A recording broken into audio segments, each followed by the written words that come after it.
told your friend you're not okay? And tell me what's wrong and why you never said you. Oggi sono qui su Viale Parioli, una delle zone più costose e più in di Roma, per raccontarvi una vicenda che è successa 10 anni fa, che ha scosso tutta Italia, ed è la vicenda legata alle Baby Squillo. Tra l'altro sulle Baby Squillo se ne è parlato tanto, ma hanno fatto anche una serie che si intitola Baby, ovviamente è una versione romanzata di quello che è la storia delle Baby Squillo, che nel 2013, partendo da maggio fino a ottobre, nel momento in cui l'hanno poi scoperte e hanno arrestato tutte le persone coinvolte, si sono prostituite all'età di 14 e 15 anni rispettivamente, nomi di fantasia Aurora ed Azzurra, con tantissimi clienti. Voi immaginate, ragazze 14 e 15 anni hanno prodotto un grande quantitativo di soldi che era difficile giustificare in quel momento. Una parte andavano a chi li sfruttava, ma una parte ovviamente restavano alle ragazze che li spendevano veramente in beni di lusso e anche droga in alcuni casi. Perciò se vi interessa la storia delle Baby Squillo dei Parioli, rimanete, vi racconto un attimino tutta a 10 anni di distanza.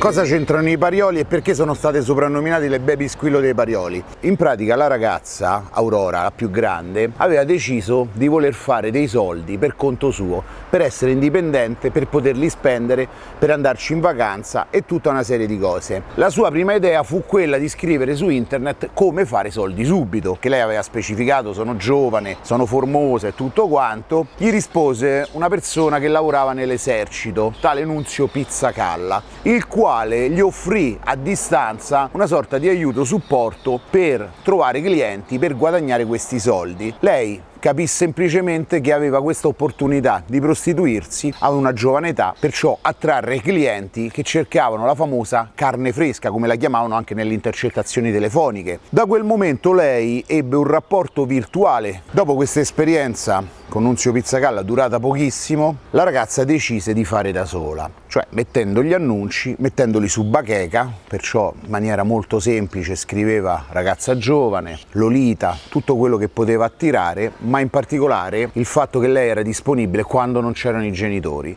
e iniziò ad accalappiarsi tutta una serie di clienti che cercavano proprio quello, con l'aggiunta che stava facendo soldi, e questi soldi che lei faceva fecero gola anche a una sua amica, Azzurra, che era più povera, viveva con la madre era separata, perciò non aveva questa quantità di soldi da offrire rispetto ad Aurora, che invece era di buona famiglia. Cioè le due ragazze amiche iniziarono a lavorare insieme. Dapprima Azzurra era un po' restia, aveva 14 anni, a fare questa cosa, poi vedendo i soldi, vedendo la facilità con la quale i clienti si presentavano e facevano regali anche di altri tipi, perché alcune volte non venivano pagate in soldi, magari venivano pagate in oggetti di lusso, ma anche in droga. Che voi immaginate, queste ragazze iniziarono anche a utilizzare cocaina proprio come sostanza per divertirsi. Parliamo di due ragazze che andavano a scuola, che frequentavano uno degli istituti più conosciuti a Roma, uno dei più grandi, uno dove c'erano i famosi figli di papà, che era il Giulio Cesare. E la cosa curiosa fu che dal periodo in cui iniziarono questa attività di prostituzione, cioè da maggio fino poi all'estate, per poi riprendere a settembre e protrarsi fino alla fine di ottobre, ci furono delle avvisaglie, specie da parte della scuola, perché il numero di assenze, la poca voglia, ma anche il fatto che giravano tanti soldi. Cioè due ragazzine quell'età, nella Roma bene sicuramente ci sono che hanno tanti soldi, ma loro li ostentavano proprio, magari spendevano 2000 euro in una serata in una discoteca, piuttosto che facevano cose da adulti, taxi, vestiti di ogni tipo, alimenti particolari, ristoranti molto costosi, cioè qualunque cosa gli veniva in mente loro la facevano. La svolta la ebbero fondamentalmente nel momento in cui passarono da una gestione semplice, cioè di due ragazze con gli annunci, a una gestione più professionale, che è quella di Mirko Ieni, che è poi il grande imputato di questo processo. Oggi è in carcere e sta scontando una condanna esemplare proprio relativa alla gestione della prostituzione minorile di queste due ragazze. Anche lì tutto nasce da un'attività già in essere, perché Mirko Ieni già si prostituiva, poi preferiva anche alcune volte offrire dei servizi aggiuntivi, cioè il fatto di accostarsi a un'altra donna se magari il suo cliente voleva un uomo e una donna, o in questo caso specifico anche delle ragazzine. Anzi, a maggior ragione capì che lì c'era una grande opportunità di business, perché due ragazzine erano un'esclusiva particolare, specie in una Roma facoltosa come questa dei Parioli. E Mirko aveva preso proprio un appartamento qua in Viale Parioli. Poi appartamento è una parola grossa, aveva preso un piano seminterrato, un monolocale, comodo come posizione, molto anonimo, perché questa è una zona d'affari, qua è facile che vieni al notaio, vieni all'avvocato, vieni dal commercialista, vieni dal dentista, perciò quando vieni a Parioli, se ti infili in un portone, facilmente nessuno se ne accorge e facilmente passi inosservato. E così passavano inosservati centinaia e centinaia di clienti che aveva iniziato a procurare Mirko Ieni, perché lui, a differenza delle ragazze, lo faceva in maniera metodica, lo faceva tra l'altro interpretando le due ragazze, rispondendo alle email, rispondendo ai messaggi, rispondendo a tutte quelle richieste che c'erano, e lo faceva anche in una maniera continuativa. Per questo lui prendeva i soldi dell'appartamento, prendeva i soldi della mediazione e ovviamente le ragazze prendevano il restante. E qua siamo proprio davanti al portone, al civico, dove c'era questo famoso appartamento monolocale che inizialmente veniva usato sia da Mirko Ieni sia da un'altra ragazza, questa più grande, una professionista anch'essa, però a un certo punto è diventato ad esclusivo appannaggio delle ragazze, perché facevano talmente tanti clienti, tanto movimento, perché erano un'esclusiva e lavoravano anche in coppia. Era una cosa richiestissima, per esempio, il fatto di avere tutte e due le ragazze contemporaneamente a un prezzo ovviamente maggiorato. Parliamo di cifre importanti, 200, 400, 500, 600 euro, 1000 euro per una serata. Quanto era pericoloso per le ragazze? Inizialmente tanto, perché due ragazzine che si prostituivano da annuncio potevano incontrare chiunque. Sono state, secondo me, fortunate a non incontrare il classico orco, il classico psicopatico che puoi trovare, che cerca una prostituzione così.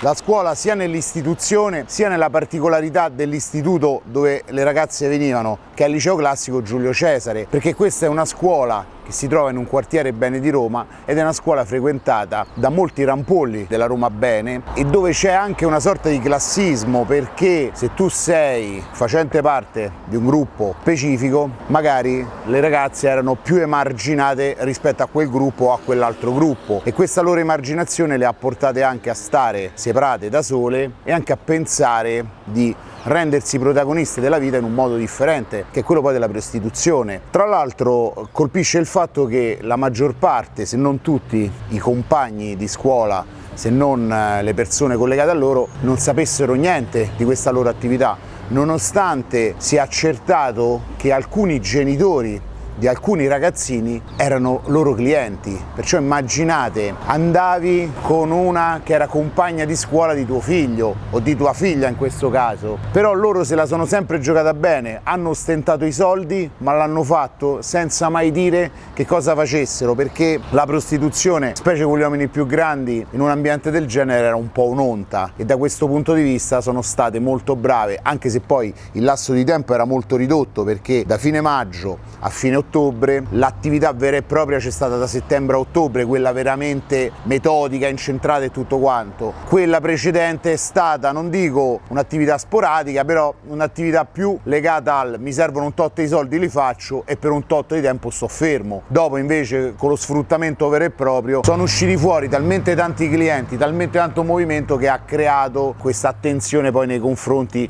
delle due ragazze. Secondo me proprio il fatto che nella scuola si debba parlare in maniera continua di sesso, non di amore ma proprio di sesso, perché come poi vedete alla fine gli adolescenti in un modo o nell'altro sono sempre coinvolti col sesso, e in questo caso specifico addirittura con la mercificazione del sesso e lo sfruttamento vero e proprio, perché una mancanza anche di educazione a questo punto di vista ha fatto sì che le ragazze non hanno interpretato correttamente che venivano sfruttate, non hanno interpretato correttamente che degli uomini più grandi le usassero per sentirsi più giovani, no? E banalmente la cultura anche del sesso da questo punto di vista avrebbe potuto sicuramente attenuare il fenomeno, se non fermarlo. Poi all'interno di tutto questo si sviluppano anche delle figure aggiuntive, perché le ragazze, iniziando a pippare, iniziando a drogarsi, avevano bisogno anche di un pusher che le rifornisse, perché i soldi c'erano, il vizio c'era, Aurora a quell'età poi sicuramente il grande vantaggio era proprio legato al fatto che in quel modo erano anche più corruttibili le ragazze, specie dai clienti. Tra gli imputati c'è proprio questo pusher che le riforniva, c'era anche un commercialista che inizialmente era un semplice cliente,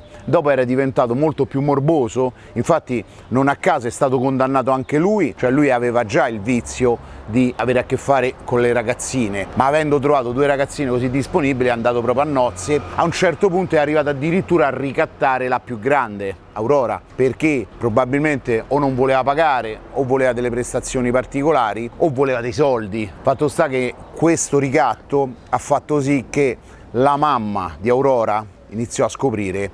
che qualcosa non andava a scuola, era una buona famiglia e aveva anche possibilità finanziarie, perciò è riuscita anche ad assoldare un investigatore privato, anzi 2 investigatori privati che iniziassero a seguire la figlia per capire che cosa succedeva. Mentre nel caso della mamma di Azzurra, lei lo scoprì ancora prima, perché vedeva circolare tanti soldi all'interno della casa, vedeva circolare tanti soldi in mano alla figlia, non capendo da dove arrivassero glielo chiese, perché poi per gestire meglio la cosa lei gli offrì questi soldi alla mamma, diceva ma ti do un po' dei soldi perché a casa ce ne abbiamo bisogno, però non mi rompere le scatole. La mamma a un certo punto disse ma da dove arrivano sti soldi? La figlia, pensando che era meno grave il fatto di spacciare cocaina rispetto al prostituirsi da minorenne, gli disse che lei spacciava la droga. Inizialmente gli disse che spacciava fumo, poi ovviamente la mole di denaro che si muoveva era un po' tanta, gli ha detto spaccio cocaina. La mamma non fece nulla, spiegò perché non fece nulla, disse che aveva paura, pensando che dietro a uno spaccio di quel livello c'erano anche persone importanti e pericolose. La mamma di Azzurra poi è stata pure condannata perché aveva capito sicuramente qualcosa. Adesso che cosa nello specifico, lei si è difesa in tribunale dicendo questa cosa dello spaccio e della paura del denunciare. Sbagliato anche quello, perché poi la mamma di Azzurra la copriva anche con la scuola. Ci sono intercettazioni proprio dove la mamma dice guarda che mi hanno chiamato a scuola, che non ci vai, che sei assente da un pezzo, e queste cose le tieni nella risposta alla figlia e dice ma se vuoi i soldi non mi rompe le palle, altrimenti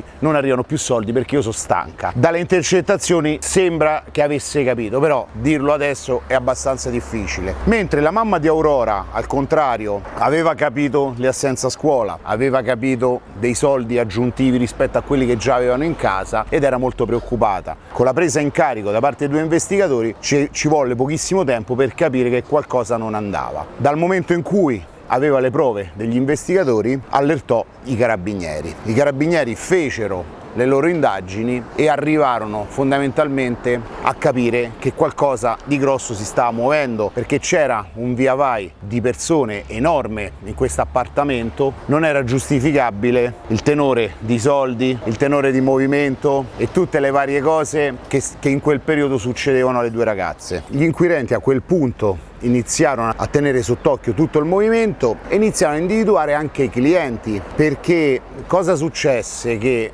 molti clienti venivano qui appositamente per la minore età delle 2 ragazze, appositamente per provare questa sensazione di avere questo rapporto con 2 ragazze minorenni, anzi molto piccole in questo caso, anche se una poi sembrava molto più grande, in questo caso Aurora, perché era molto formata, mentre l'altra si vedeva che era più piccola. 10 anni fa questa cosa creò un grande scandalo, perché nei primi 80 clienti individuati uscirono fuori anche nomi illustri, personaggi che a un certo punto fecero tremare Roma. Parliamo di persone coinvolte politicamente, persone coinvolte nell'economia della città, figli di personaggi assolutamente importanti nella città di Roma. Tutte persone che a un certo punto hanno deciso di patteggiare l'accusa, perché avevano capito la minore età delle ragazze, perché si capiva anche dalle intercettazioni, dai messaggi, per non creare ulteriore scandalo, hanno patteggiato pene fino a 1 anno e multe che poi sono state pagate regolarmente, in più un rimborso a favore delle ragazze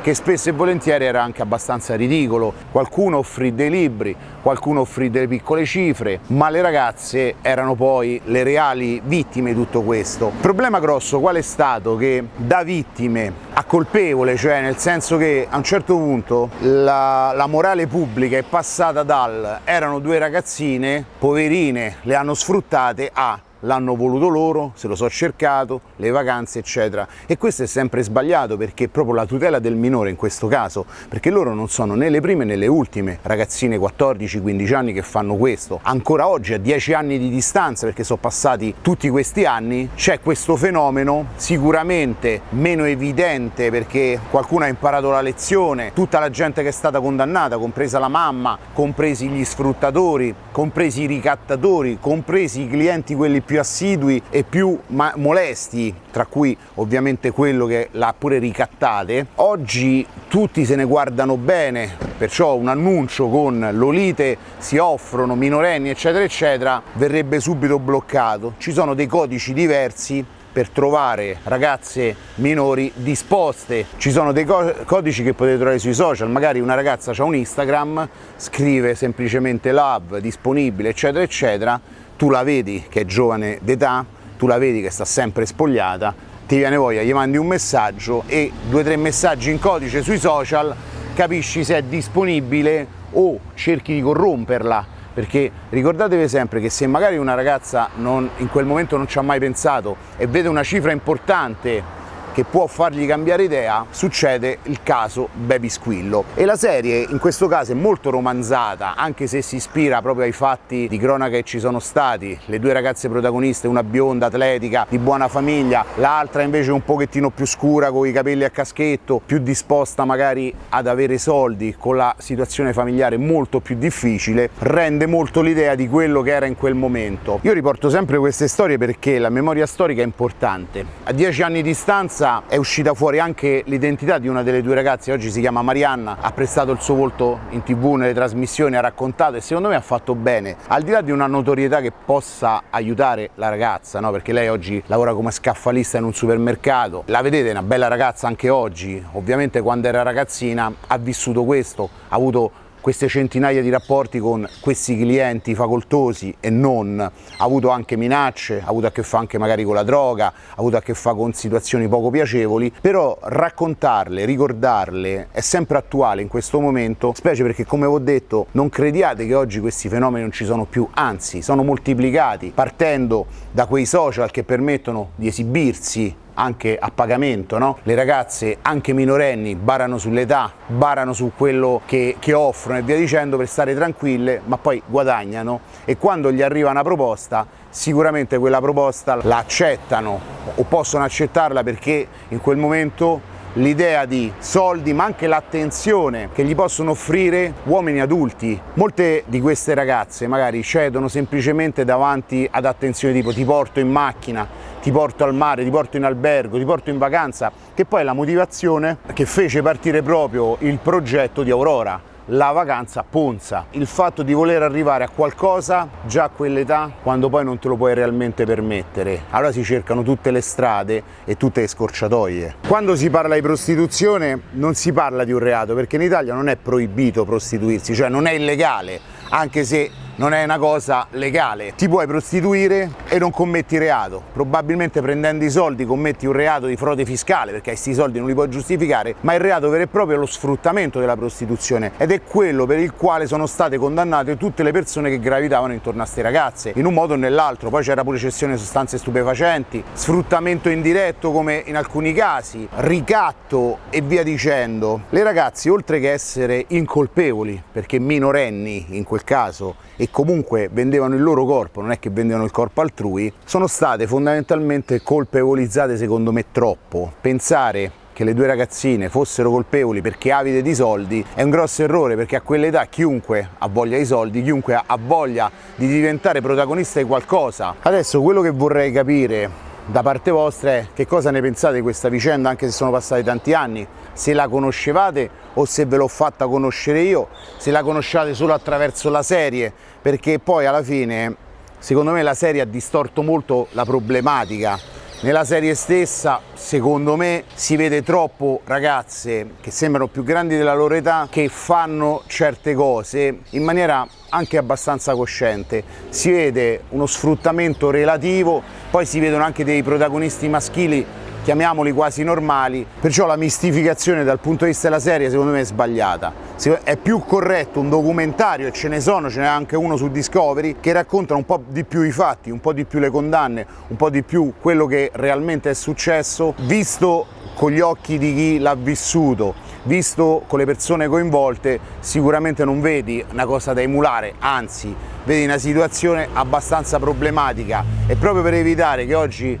una ragazza emuli questa cosa sapendo che si possono fare i soldi velocemente e senza rischiare nulla, perché la ragazza, al di là della sua immagine, la sua reputazione, non rischia nulla, non rischia né di essere incriminata né di essere portata via se i genitori non ne sanno niente. Ovviamente nel caso in cui i genitori erano complici, allora lì c'è l'allontanamento, c'è la casa famiglia e tutta una serie di conseguenze. A livello sociale bisogna semplicemente capire quali sono i limiti secondo i quali il genitore può controllare questi fenomeni, perché come vi ho detto sono fenomeni vecchi come il tempo. La prostituzione di giovani ragazze c'è da secoli. Ovviamente prima era più sfruttata, oggi forse è più a libera iniziativa perché si hanno tutti gli strumenti e anche la capacità di gestirle. Poi la sessualità secondo me si è abbassata tantissimo, cioè oggi trovare una ragazza che ha 13, 14, 15 anni già può avere esperienze, è più semplice rispetto a un tempo dove si era più controllati o altro. Però la mancanza di controllo da parte dei genitori forse è la cosa che viene un pochettino più messa in evidenza dai fatti raccontati, perché è vero che i genitori di Aurora a un certo punto, specie la mamma, ha fatto tutta l'operazione corretta per beccarla, anche di una che ha soldi, perché investigatori privati non se li poteva permettere una persona che c'ha una lira. Però è anche vero che ci ha messo un po' di tempo, ci è voluto qualche indizio per stimolarla e fargli capire che c'era qualcosa che non andava. In virtù di questo fatemi sapere le vostre opinioni e ci vediamo al prossimo video. Se avete altri suggerimenti su fatti di cronaca simili o diversi a questo, fatemelo sapere. Ciao!